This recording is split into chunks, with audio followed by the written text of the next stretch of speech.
하나님의 말씀은 열왕기상 16장 29절에서 17장 1절까지 말씀 살펴보겠습니다. 열왕기상 16장 29절부터입니다. 하나님의 말씀 들을 때 우리 심령에 은혜가 있기를 바랍니다. 유다왕 아사 제38년에 오므리의 아들 아합이 이스라엘 왕이 되니라. 오므리의 아들 아합이 사마리아에서 22년을 이스라엘을 다스리니라. 오므리의 아들 아합이 그 전에 모든 사람보다 여호와 보시기에 악을 더욱 행하여 느밧의 아들 여로보암의 죄를 따라 행하는 것을 오히려 가볍게 여기며 시돈 사람의 왕 엣 바알의 딸 이세벨을 아내로 삼고 가서 바알을 섬겨 숭배하고 사마리아에 건축한 바알의 사당 속에 바알을 위하여 단을 쌓으며 또 아세라 목상을 만들었으니 저는 그 전에 모든 이스라엘 왕보다 심히 이스라엘 하나님 여호와의 노를 격발하였더라.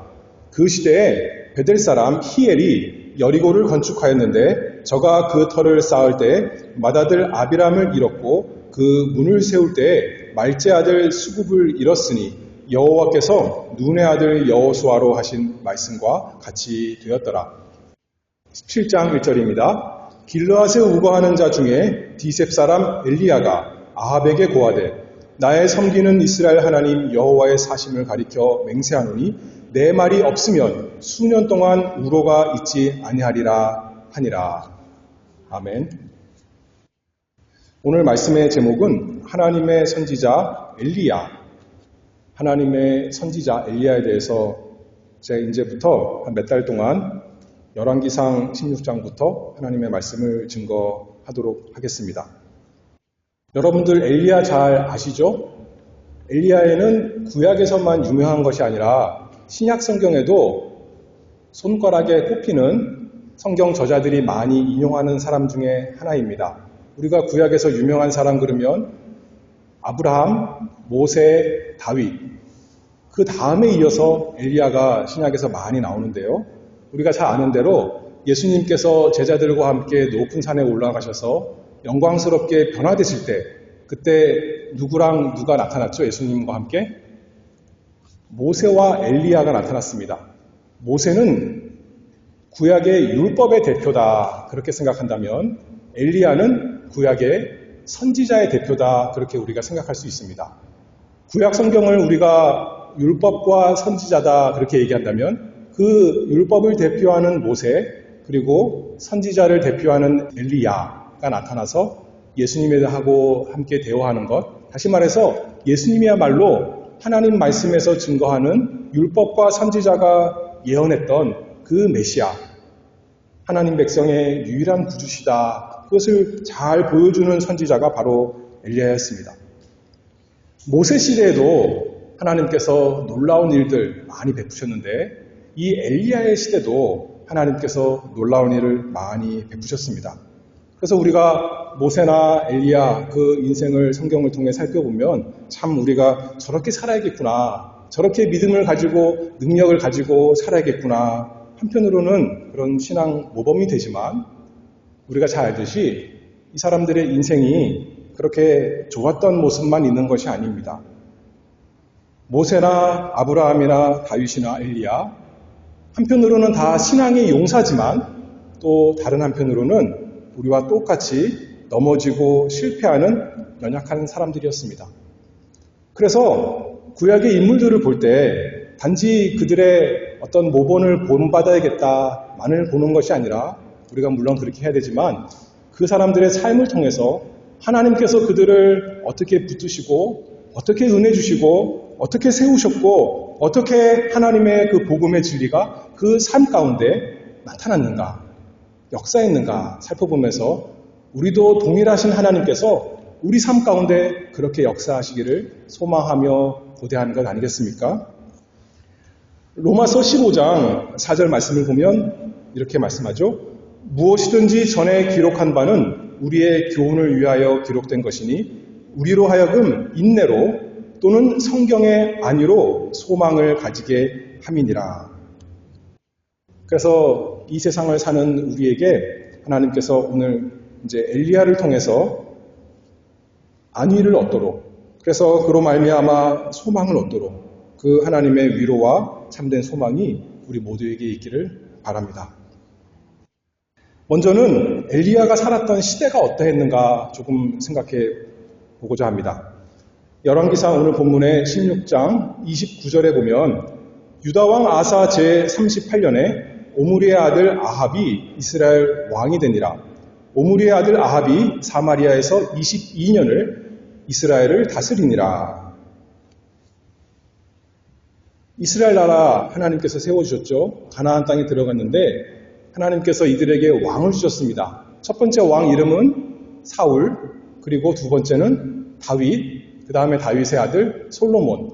그래서 다윗과 솔로몬 시대는 참 번성한 시대였죠. 그런데 그리고 나서 얼마 지나지 않아서 이제 나라가 타락하기 시작합니다. 좋은 왕이 아니라 악한 왕들로 더 많이 그렇게 나오는 거죠. 영적으로 퇴보합니다. 솔로몬이 죽고 솔로몬의 아들 르호보암 때 나라가 둘로 갈라졌습니다. 남쪽 유다는 유다 지파, 베냐민 지파 두 지파만 해당되었고 북쪽 지파는 10지파, 그 왕이 이름이 여로보암이다. 우리가 이렇게 잘 알죠. 그런데 이스라엘 백성은 1년에 3번 하나님의 율법을 따라서 예루살렘에 가서 하나님을 예배해야 됩니다. 근데 예루살렘은 남쪽 지역에 있었던 거예요. 그러면 북쪽 사람들이 하나님을 예배하려면 남쪽으로 내려가야 되는 겁니다. 그러면 왕이 좋아하겠습니까? 자기 백성이 다른 나라, 적대 관계가 있는 나라, 남쪽으로 내려가면 좋아할 리가 없죠. 그래서 여로보암이 그 나라의 맨 북쪽에 그리고 제일 남쪽에 단과 베델에 단을 세우고 거기에 금송아지를 만들고 거기서 하나님을 예배하라, 그렇게 한 것입니다. 마치 시내산에서 사람들이 금송아지를 만들고 이 금송아지가 바로 너희를 애굽에서 인도한 하나님 여호와다, 이렇게 섬겨라 했던 것처럼 여로보암도 똑같이 금송아지 만들어 놓고 예루살렘에 가지 말고 하나님께서 정하신 방법 말고 내가 너희에게 주는 방법으로 하나님을 섬겨라, 그렇게 했던 거예요. 그래서 이 여로보암, 이 왕은 참 악한 왕인데 그 이후에 뒤를 잇는 모든 왕의 기준이 되었습니다. 그래서 오늘 열왕기상 16장 19절에 보면 이는 저가 여호와 보시기에 악을 행하여 범죄함을 인함이라. 저가 여로보암의 길로 행하며 그가 이스라엘로 죄를 범하게 한 그 죄 중에 행하였더라. 북쪽 나라 이스라엘 여로보암을 잇는 왕들의 평가가 여로보암이 기준이 되었던 거죠. 여로보암의 길로 행하고 여로보암이 이스라엘 나라로 범죄케 한 그 죄, 우상 숭배로 다 행하게 했다. 왕들을 그렇게 악한 왕들을 평가하고 있습니다. 그런데 엘리야는 어떤 왕이었냐면 아까 29절에 보면 아합 왕 시대다 그랬어요. 이 아합 왕은 여로보암을 한 단계 더 뛰어넘습니다. 오늘 본문 30절에 보면 오므리의 아들 아합이 그 전에 모든 사람보다 여호와 보시기에 악을 더욱 행하여 느밧의 아들 여로보암의 죄를 따라 행하는 것을 오히려 가볍게 여기며 시돈 사람의 왕 엣 바알의 딸 이세벨로 아내를 삼고 가서 바알을 섬겨 숭배하고. 아합은 더 악한 왕이었는데 어떤 의미로 더 악했냐면 아까 여로보암은 이스라엘 백성에게 하나님을 섬기되 하나님을 섬기지 말라는 것이 아니에요. 다만 금송아지 만들어 놓고 그것을 하나님으로 섬기라는 거였어요. 그런데 아합은 어떻게 합니까? 한술 더 떠서 하나님을 섬기지 말고 내가 데리고 온 아내가 섬기던 바알신, 그 신을 섬겨라, 그렇게 바뀐 거죠. 더 악하게 되었습니다. 자기도 아내를 따라서 바알을 섬기고 또 온 이스라엘로 바알을 섬기도록 한 악한 왕 아합 왕이었습니다. 하나님께서 이방 여자들과 결혼하지 말라 그랬는데 단순히 이방 여자와 결혼하는 게 문제가 아니었습니다. 우리가 오늘 엘리야 배우는데 전에 누구 배웠죠? 이방 여자? 룻 배웠지 않았습니까? 룻과 결혼한 보아스 하나님께 저주를 받았어요? 그것이 아니죠. 왜냐하면 룻은 하나님을 섬기기 위해서 이스라엘로 왔기 때문에. 하지만 이 이세벨은 자기 혼자 바알을 섬기는 것이 아니라 자기 남편 이스라엘의 왕 아합도 바알을 섬기게 하고 온 이스라엘 백성들로 하여금 바알을 섬기고 그렇지 않은 사람 다 핍박하고 죽이는 그 악한 일을 하게 된 것입니다. 그러니 그것이 문제죠. 32절에 보면 사마리아에 건축한 바알의 사당 속에 바알을 위하여 단을 쌓으며 또 아세라 목상을 만들었으니 저는 그 전에 모든 이스라엘 왕보다 심히 이스라엘 하나님 여호와의 노를 격발하였더라. 이렇게 악한 왕이었습니다. 근데 우리가 생각해보면 악한 왕이면 사람들 못 살게 굴었을 것 같은데 아까 맨 처음에 29절 읽었을 때 아합은 22년 동안 이스라엘을 다스렸다 그렇게 말합니다. 어떤 잘 못 다스리는 왕들은 조금 하다가 그만 다른 사람이 와서 그 사람을 죽이고 새로운 왕이 생기는 거예요. 근데 아합은 잘 다스렸던 겁니다. 어떤 의미로서는요? 세상적인 의미로서는 정치적으로 경제적으로 그 나라가 풍요롭게 만든 사람이 악한 이 아합 왕이었습니다. 그러나 영적으로는 파산한 나라 이스라엘을 만든 여로보암 왕보다 더 악한 왕이 이 아합 왕이었죠. 그래서 온 나라가 왕만 나쁜 것이 아니라 왕이 잘못되니까 온 나라가 이제 하나님을 떠난 지경이 되었습니다. 34절입니다. 그 시대에 베델 사람 히엘이 여리고를 건축하였는데 저가 그 터를 쌓을 때에 맏아들 아비람을 잃었고 그 문을 세울 때에 말지 아들 수굽을 잃었으니 여호와께서 눈의 아들 여호수아로 하신 말씀과 같이 되었더라. 이스라엘 백성이 가나안 들어올 때 여리고성을 맨 처음 무너뜨리면서 다시는 이 여리고성 터 위에 성을 건축하지 말아라 하나님께서 경고하셨습니다. 그러면 저주할 것을 약속하셨습니다. 그런데 이제는 어떻게 되는 거예요? 사람들이 몇백 년 지나고 나니까 다 잊어버린 거죠. 하나님 말씀, 경고의 말씀, 그 저주의 말씀을 우습게 여기는 겁니다. 왕이 하나님을 버리고 바알신을 섬기니까 그 밑에 있는 베델 사람 히엘은 여리고에다가 이제 능력 있는 사람 같아요. 이 사람이 뭐 힘이 없으면 어떻게 성을 건축하겠습니까? 여리고를 건축하는 겁니다. 어느 정도냐면 건축하다가 어떻게 됐어요? 맏아들이 죽었어요. 그러면 웬만하면 내가 하나님께 저주를 받았구나 라고 회개하며 돌이켜야겠지만 그래도 마음이 완악해서 계속 건축하는 겁니다. 문을 세울 때 말지 아들도 잃었습니다. 그래도 이 사람들은 회개하지 않는 참으로 악한 나라 되었습니다. 하나님 말씀에 불순종하면서 부주의하면서 형벌이 내려졌는데도 그것을 대수롭게 여기지 아니하고 계속 악한 일을 하는 시대, 그게 바로 엘리야의 시대입니다. 그러나 하나님께서는 결코 이 악한 사람들에게 조롱받지 않으십니다. 하나님께서 진노하시고 심판하시고 단순히 그것만이 아니라 은혜로우신 하나님께서 선지자를 일으키시는 거죠. 하나님을 떠난 이스라엘 왕과 백성을 책망하며 돌이키시려고. 에스겔 33장 11절 이렇게 말씀합니다. 주 여호와의 말씀에 나의 삶을 두고 맹세하노니 나는 악인의 죽는 것을 기뻐하지 아니하고 악인이 그 길에서 돌이켜 떠나서 사는 것을 기뻐하노라. 이스라엘 족속아 돌이키고 돌이키라. 너희 악한 길에서 떠나라. 어찌 죽고자 하느냐 하셨다 하라. 오늘날도 마찬가지입니다. 하나님께서 우리의 행위를만 생각하면 당장 멸해도 마땅한데 하나님의 말씀을 우리에게 깨닫게 하십니다. 이스라엘 족속아 돌이키고 돌이키라. 너희 악한 길에서 떠나라. 어찌 죽고자 하느냐. 세상 사람들이 볼 때는 아합 왕이 그렇게 악한 것이 아닐 수도 있습니다. 오히려 백성들 잘 먹고 잘 살게 해주는 좋은 왕일 수도 있습니다. 그러나 하나님을 떠나고 하나님의 말씀을 순종하지 아니하고 자기 마음대로 하면서 하나님을 믿는 사람들을 핍박한 그 아합 왕, 하나님께서 이렇게 선지자를 세워주시는 거죠.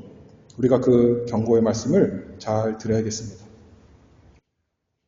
그리고 이제 오늘 지금까지는 어떻게 보면 배경 좀 설명했고 오늘 본문이 17장 1절입니다. 열왕기상 17장 1절에 엘리야가 나타납니다. 길르앗에 우거하는 자 중에 디셉 사람 엘리야가 아합에게 고하되. 엘리야가 어디 사람이래요? 디셉 사람 엘리야 그렇게 말했습니다. 보통은 성경에서 사람을 소개할 때 아합 왕 그러면 오므리의 아들 아합 그렇게 말합니다. 여로보암은 느밧의 아들 여로보암 그렇게 말합니다. 아버지 이름을 말하고 그 출신을 말하는 겁니다. 그런데 엘리야는 아버지를 말씀하지 않아요. 그 아버지가 어떤 사람인지 그 집안이 어떤 집안인지 말하지 않습니다. 다만 길르앗에 우거하는 자. 길르앗은 요단강 동쪽에 그 산악지역, 어떻게 보면 저 외진 시골입니다. 험한 곳입니다. 번쩍번쩍 빛나는 좋은 곳에 사는 사람이 아니었어요. 그리고 디셉 사람 그러는데 디셉도 정확히 어디인지는 우리가 알 수 없습니다. 유명한 지역, 유명한 가문 출신도 아니고 또 스스로 능력이 있어서 아까 베델 사람 히엘이 여리고를 건축했는데 그 정도로 능력 있는 사람도 아니고 아무도 잘 알지 못했던 이름 없는 사람이었습니다. 그러나 하나님께서 이 엘리야 선지자를 보시고 일으켜 세우셨습니다. 하나님께서 다윗을 이스라엘의 왕으로 세우실 때도 그랬어요.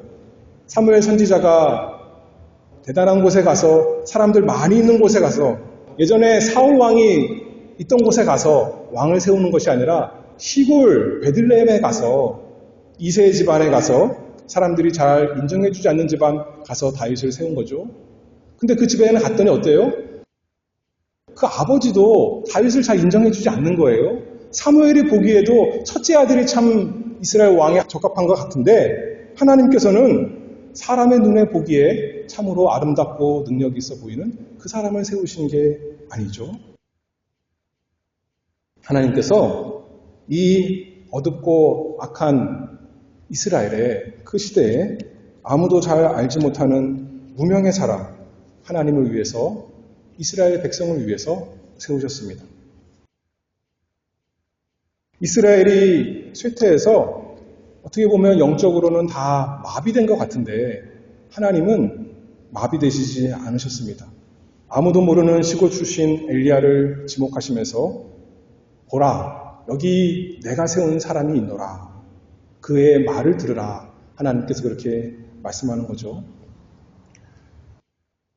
세상에서는 어떤 사람이 힘이 있고 어떤 사람이 유력한 사람입니까? 인정받는 사람입니까? 아합 왕 같은 사람이 유명한 사람이고 사람들의 칭송을 받는 사람입니다. 자기 직분이 왕이고 그 왕 위를 자기 아버지가 물려줬죠. 가문이 좋은 사람 이 세상에서 취급해 줍니다. 또 지혜도 있어서 다른 힘 있는 나라의 사람 데려다가 아내를 삼고 그런 지혜가 있는 능력 있는 사람 또는 베델 사람 히엘처럼 여리고를 다시 건축할 만한 능력 있는 사람 그런 사람들이 이 세상에서는 주목받고 칭송을 받는 것입니다. 그런데 우리는 대부분 그렇지 않습니다. 우리 가운데도 하나님께서 능력을 주신 사람이 있지만 하나님께서 부르신 대부분의 사람들은 그렇지가 않습니다. 고린도전서 1장 26절에 형제들아 너희를 부르심을 보라 육체를 따라 지혜 있는 자가 많지 아니하며 능한 자가 많지 아니하며 문벌 좋은 자가 많지 아니하도다. 그러나 하나님께서 세상에 미련한 것들을 택하사 지혜 있는 자들을 부끄럽게 하려 하시고 세상에 약한 것들을 택하사 강한 것들을 부끄럽게 하려 하시며 하나님께서 세상에 천한 것들과 멸시받는 것들과 없는 것들을 택하사 있는 것들을 폐하려 하시나니 이는 아무 육체라도 하나님 앞에서 자랑하지 못하게 하려 하심이라. 하나님께서 우리를 엘리야처럼 그렇게 부르셨다는 거예요. 우리가 좋은 것이 있어서 하나님께서 우리를 하나님 섬기는 사람, 그래서 우리를 자랑하도록 부르신 것이 아니라 아무 육체라도 하나님 앞에서 자랑하지 말고 그 무능한 사람, 비천한 사람 부르신 하나님을 자랑하도록 하나님께서 우리 모두를 다 주권적으로 은혜롭게 부르셨습니다. 엘리야 빌라 사람이다 그랬고 디셉 사람이다 그랬는데 그 정확한 것은 모르지만 우리가 정확하게 아는 것 하나 있는데 그 이름이 무엇인가요? 엘리야입니다. 엘리야. 엘리야는 무슨 뜻이냐면 야 끝에 붙어 있으면 여호와라는 뜻이고 엘 그러면 하나님 뜻입니다. 엘리 그러면 나의 하나님 이렇게 되는 거예요. 그러면 엘리야 그러면 여호와께서 나의 하나님이십니다. 또는 나의 하나님은 여호와십니다. 그런 뜻으로 우리가 생각할 수가 있습니다. 엘리야 그 이름이 그 자체가 엘리야가 누구인가 증거하는 거죠. 나는 하나님을 섬깁니다. 내가 섬기는 하나님의 이름은 여호와십니다. 나의 하나님은 여호와십니다. 그 이름이 엘리야입니다. 그래서 엘리야가 자신을 다른 사람에게 소개할 때마다 무엇을 얘기하는 거예요? 나는 엘리야입니다. 그러면 무슨 뜻이에요? 나의 하나님은 여호와십니다. 그렇게 얘기하는 거예요. 그렇죠? 여러분은 여러분을 어떻게 소개하십니까? 무엇이 여러분을 영광스럽게 하고 무엇을 인하여 즐거워하십니까? 우리나라에서는 잘 보기 힘든데 미국에 왔더니 흔히 보는 것 중에 하나가 자동차 스티커예요. 자동차 스티커가 많이 있는데 그 중에 어떤 스티커가 있냐면 Proud Parent of 누구누구 그런 스티커가 있더라고요. 나는 어떤 학교에 다니는 자랑스러운 아이의 부모입니다. 뭐 그렇게 하는 거죠. 나는 어떤 사람의 참 자랑스러운 사람입니다. 그렇게 하면서 자기 자녀가 잘된 것을 기뻐합니다. 얼마나 좋은 거예요? 자랑스럽습니다. 하나님께서 복 주신 거죠. 그런데 그런 걸로 따지면 아합이 더 자랑할 것이 많았어요. 나는 이스라엘의 왕입니다. 나는 22년 동안 잘 다스려서 사람들 굶어 죽지 않게 하고 평강의 나라로 만든 사람입니다. 다른 나라와 외교도 잘한 능력 있는 왕입니다. 자랑할 것이 많이 있었습니다. 이 세상 것으로 자랑하려고 그러면 하나님 아는 사람보다 예수님 믿는 사람보다 세상 사람들이 자랑할 것이 더 많습니다. 더 실력이 있고요. 더 재력이 있고 더 건강이 있고 그런 거 자랑하면 우리가 비교가 안 될 때가 많이 있습니다. 그런 것이 나쁘다는 것이 아니고요. 그런데 우리에게 있는 자랑할 것, 즐거워할 것이 무엇이냐면 우리 이름이 뭐라는 건가요? 엘리야라는 거예요. 나의 하나님은 여호와십니다. 여호와께서 나의 하나님이십니다. 이 세상에 가장 존귀한 그분이 나의 하나님이십니다. 여기 있는 우리 모두는 성부와 성자와 성령의 이름으로 세례를 받은 사람들입니다. 그 이름으로 세례를 받았어요. 무슨 뜻이냐면 그 하나님의 이름이 존귀한 삼위일체 하나님의 이름이 우리에게 있다는 거예요. 우리 이름표에 하나님, 예수 그리스도, 성령 하나님 그것이 달려 있다는 겁니다. 그러니 얼마나 자랑스럽고 얼마나 기쁩니까? 우리에게 그리스도의 이름이 있습니다. 그래서 사람들이 우리를 가리켜 그리스도인이다 그렇게 부르는 거 아니겠습니까? 그리스도께 속한 사람, 그리스도의 제자 그것이 우리의 이름, 이 세상에서 자랑스러운 것입니다.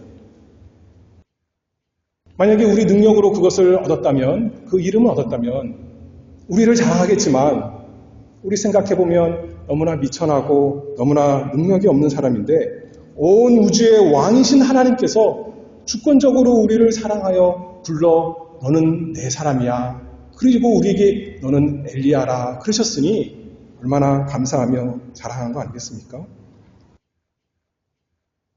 그래서 엘리야가 아합 앞에 나아가는데 전혀 주눅들지 않는 것입니다. 나의 하나님은 여호와십니다. 그 이름으로 나아가는 거죠. 왕 앞에 나아가면 그냥 자기가 자기를 소개하는 거 아니에요. 그 왕의 신하가 이제 누가 왔습니다 라고 왕에게 소개하죠.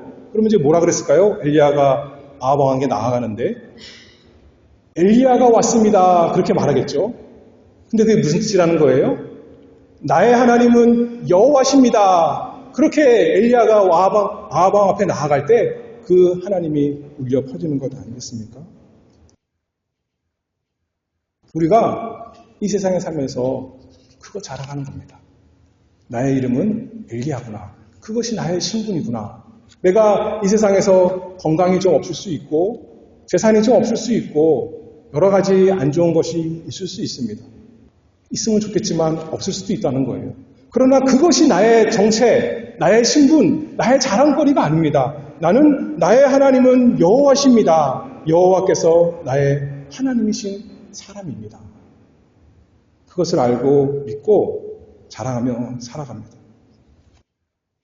내가 잘해서가 아니라 나를 자랑하는 것이 아니라 나같이 보잘것없는 사람을 하나님의 사람으로 삼으신 은혜로우신 하나님이 나의 자랑거리입니다.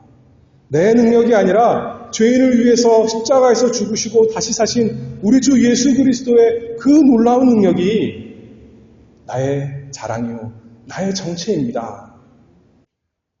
그러니 우리가 이 믿음 가지고 이 세상에서 담대하게 자랑스럽게 영광스럽게 살아가는 우리 모두가 되기를 바랍니다.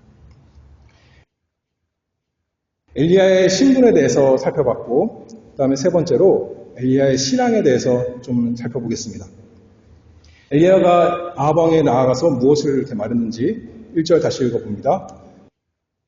길르앗에 우거하는 자 중에 디셉 사람 엘리야가 아합에게 고하되 나의 섬기는 이스라엘 하나님 여호와의 사심을 가리켜 맹세하노니 내 말이 없으면 수년 동안 우로가 있지 아니하리라 하니라. 뭐라 그러냐면 첫 마디가 나의 섬기는 이스라엘 하나님 여호와의 사심을 가리켜 맹세하노니 그렇게 말씀했죠.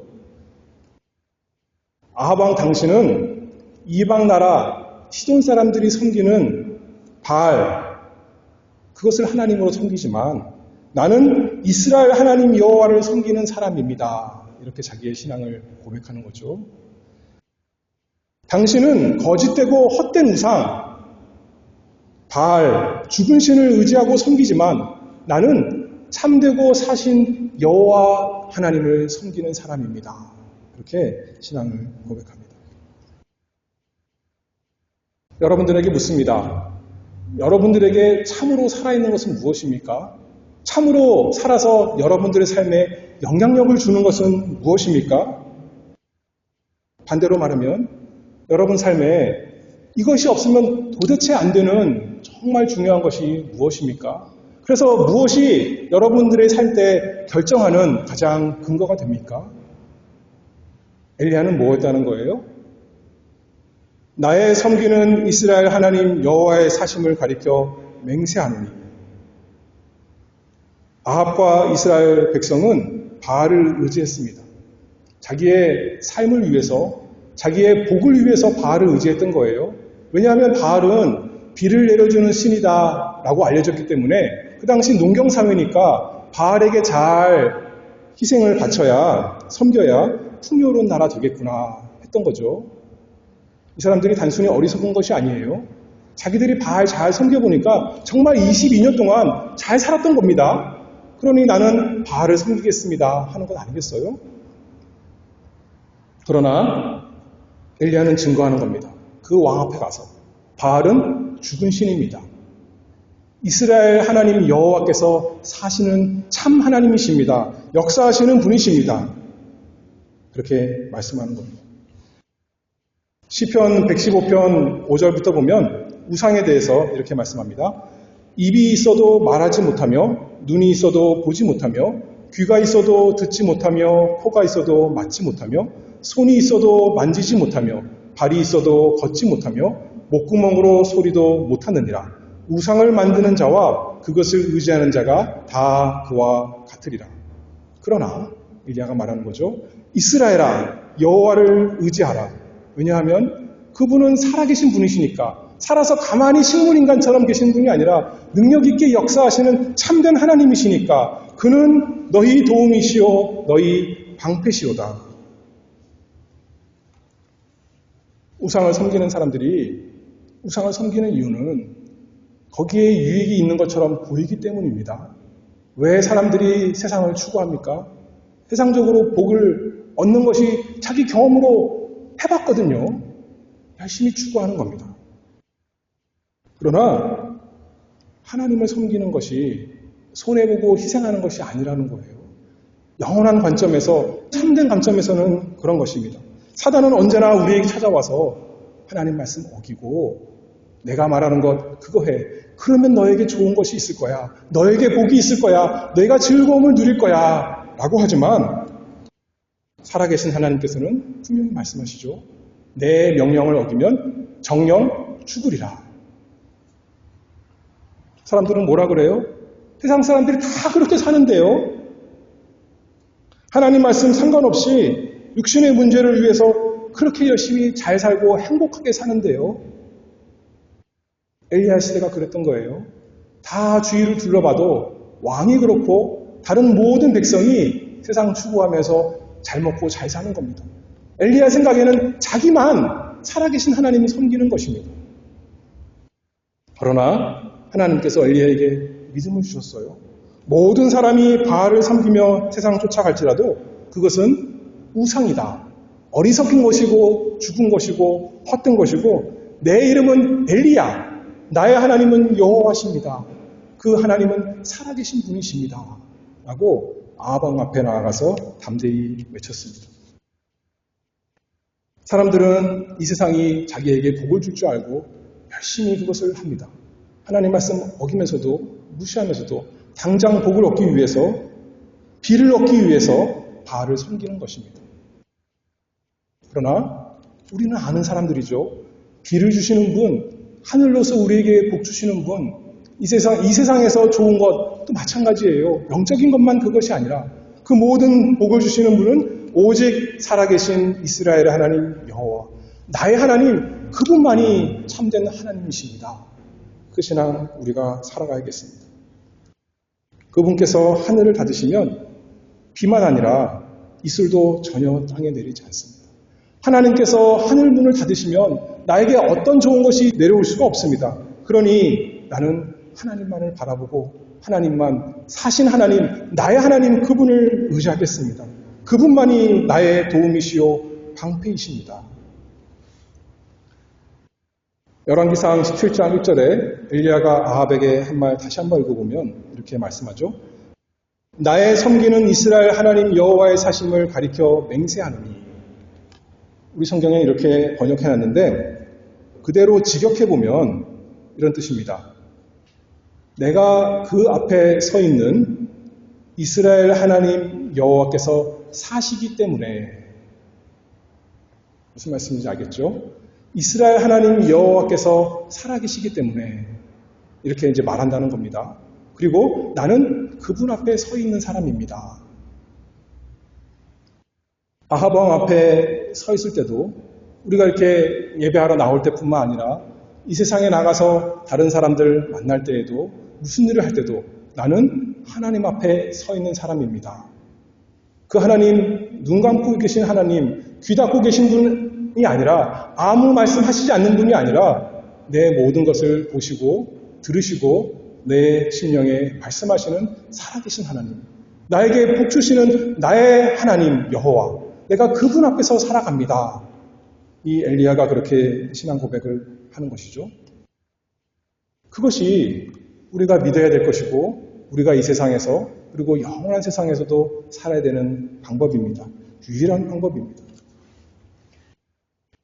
창세기 17장 1절에 보면 하나님께서 아브라함에게 나타나셔서 말씀하십니다. 나는 전능한 하나님이라 너는 내 앞에서 행하여 완전하라. 하나님 앞에서 완전히 행하며 살아라. 그렇게 말씀하셨어요. 여러분들 하나님 앞에 완전히 서 있을 수 있습니까? 여러분들 1년이 아니라 지난 한 주 동안 생각해 볼 때 부끄러운 것이 많습니까? 조금 뿌듯한 것이 많습니까? 어떤 것이 많아요? 시편 130편 3절에 이렇게 말씀하죠.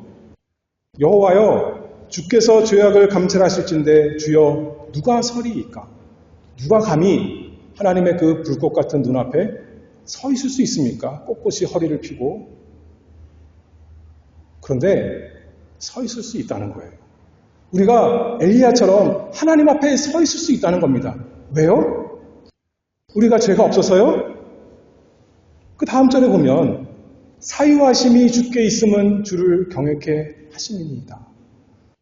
우리가 하나님 앞에 날마다 어떻게 서 있습니까?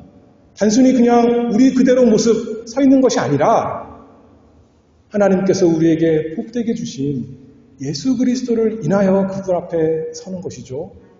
예수님께서 내 모든 죄를 지시고 십자가에서 죽으셨습니다.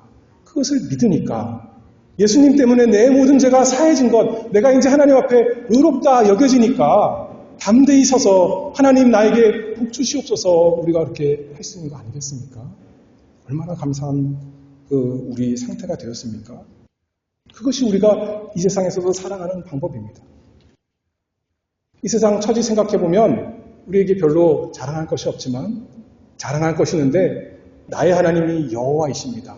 그 하나님께서는 예수 그리스도 안에서 우리를 하나님 앞에 서 있게 하시는 분, 하나님 앞에서 모든 신령한 복을 다 받게 하시는 그 놀라운 분이 나의 하나님이십니다. 우리가 그 믿음으로 살아가는 거죠. 하나님 앞에 떳떳이 서 있고 그래서 이 세상에 살아갈 때 그 하나님께서 우리에게 모든 복을 주십니다. 우리가 죄의 형벌만 피해서 담대하게 살아가는 것이 아니라 죄를 이길 수 있는 능력도 주시는 하나님, 그분을 믿고 하나님께 앞에 살아가는 것입니다. 그래서 시편 130편 계속 읽어보면 나 곧 내 영혼이 여호와를 기다리며 내가 그 말씀을 바라는도다. 파수꾼이 아침을 기다림보다 내 영혼이 주를 더 기다리나니 참으로 파수꾼의 아침을 기다림보다 더하도다. 우리가 하나님을 날마다 바라봅니다. 하나님 앞에 예수 그리스도 이름으로 서서 하나님께서 우리에게 복 주시기를 바랍니다. 어떤 복이요? 모든 죄를 이길 수 있는 복. 우리 스스로는 아방 앞에 어떻게 서겠습니까? 이 세상 그 강력한 유혹에, 강력한 그 외침에 어떻게 담대히 서겠습니까? 이스라엘아 여호와를 바랄지어다. 여호와께는 인자하심과 풍성한 구속이 있음이라. 저가 이스라엘을 그 모든 죄악에서 구속하시리로다. 우리가 어떤 것을 만날지라도 이 악한 세대에서 우리 속에 여전히 남아있는 악한 죄로부터도 하나님께서 풍성히 인자롭게 구원하실 것을 믿고 우리가 날마다 서입니다. 우리 이름이 뭐라 그랬어요? 엘리야. 나의 하나님은 여호와십니다. 나는 살아계신 하나님 앞에 날마다 서 있는 사람입니다. 그 담대함, 그 자랑, 그 감사함으로 우리가 살아가는 복 있는 자들이 되기를 바랍니다. 기도하겠습니다. 지극히 높으신 하나님 아버지, 날마다 하나님의 말씀으로 저희를 찾아오시고 그 말씀을 들을 때 성령으로 감동하시니 은혜를 감사합니다. 저희가 이 세상 살아가는데 저희 혼자 살아가는 것이 아니고 또 세상 것을 의지하며 살아가는 것도 아니고 우리의 하나님은 여호와 사신 참된 하나님이시니 은혜를 감사하며 그분 앞에서 담대히 날마다 즐거이 살아가기를 원합니다. 하나님 아버지, 저희를 죄에서 구속해 주시옵소서. 풍성한 인자를 베풀어 주시고 또 모든 능력을 베풀어 주셔서 담대히 즐거이 하나님 앞에서 찬송하며 감사하며 서로 사랑하며 살아가는 복 있는 하나님의 백성 될 수 있도록 날마다 되어 나가도록 은혜를 주시옵소서. 예수 그리스도의 이름으로 기도하옵나이다. 아멘.